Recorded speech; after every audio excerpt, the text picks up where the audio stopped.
सुबह की पहली किरण के साथ जब मोहन अपने खेत पहुंचा तो उसकी आंखें फटी की फटी रह गईं। जहां कल तक धूल उड़ती थी, आज वहां घुटनों तक ऊंची हरी भरी फसल लहलहा रही थी।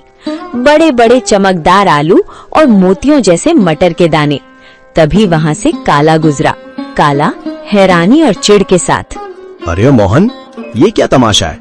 कल शाम तक तो यहाँ मिट्टी उड़ रही थी और आज एक ही रात में इतनी बड़ी फसल। कौन सा गड़ा हुआ खजाना हाथ लग गया है तेरे? या कहीं शहर से कोई चोरी का माल लाकर यहाँ गाड़ दिया है? नहीं काला भाई, ये ना कोई चोरी है और ना कोई तमाशा। ये तो ऊपर वाले की मेहरबानी है। कल एक घायल चिड़िया की मदद की थी, बस उसी की दुआओं ने हजी रंग दिखाया है। देख भाई, कितने सुंदर आलू और मटर है। तू भी थोड़े घर ले जा। दुआएं? चिड़िया मुझे बेवकूफ समझता है। ये जरूर कोई काला जादू है।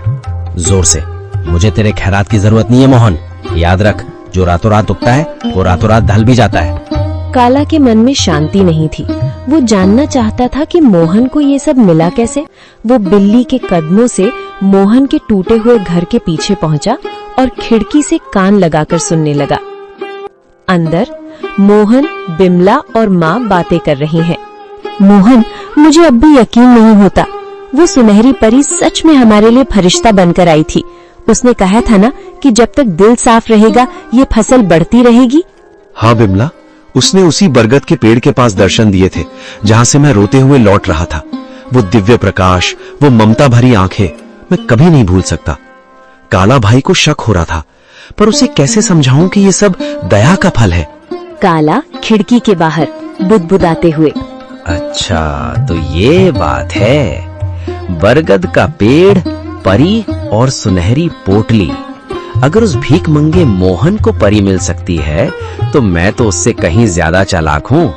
मैं भी कल उसी पेड़ के पास जाऊंगा और उस परी से सब कुछ छीन लूंगा। काला सुबह सुबह उसी बरगद के पेड़ के नीचे पहुंच गया।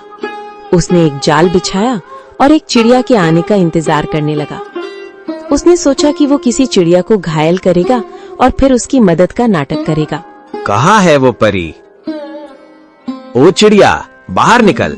देख, मैं तेरे लिए कितने दाने लाया हूँ। बस एक बार मेरे सामने आ जा और मुझे वो मखमली पोटली दे दे।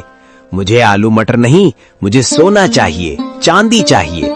मैं उस मोहन से बड़ा आदमी बनना चाहता हूँ। काला घंटों चिल्लाता रहा।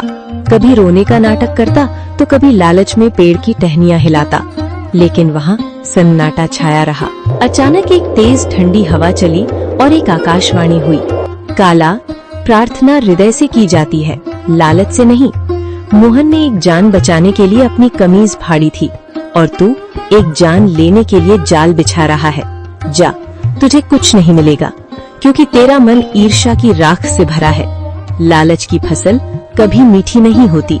नहीं, ये नाइंसाफी है। उस गरीब को सब कुछ और मुझे कुछ नहीं। अगर मुझे नहीं मिला तो मैं मोहन का भी कुछ नहीं रहने दूंगा। मैं आज रात उसके खेत को शमशान बना दूंगा। मोहन ने पहली फसल घर लाई। बिमला ने जब आलू और मटर की सब्जी बनाई तो उसकी खुशबू पूरे गांव में फैल गई। बीमार माँ ने जैसे ही एक निवाला खाया, उनके चेहरे पर रौनक आ गई। पिताजी, ये आलू तो बहुत मीठे हैं। क्या ये सचमुच हमारे खेत के हैं? अब मुझे स्कूल जाने के लिए नया बस्ता मिलेगा ना? हाँ मेरे बच्चे, अब हम कभी भूखे नहीं सोएंगे। बिमला देखो, भगवान ने सुन ली। आज माँ की आंखों में चमक देखी? ये उन जादुई बीजों का ही प्रताप है। बिमला आंखों में आंसू भरकर, मैं तो डर गई थी मोहन। मुझे लगा था कि गरीबी हमारी पहचान बन गई है, लेकिन आज पहली बार लग रहा है कि हमारे घर में भी लक्ष्मी ने कदम रखा है। पर मुझे उस काला से डर लगता है। उसकी नजरें हमारे खेत पर जमी है।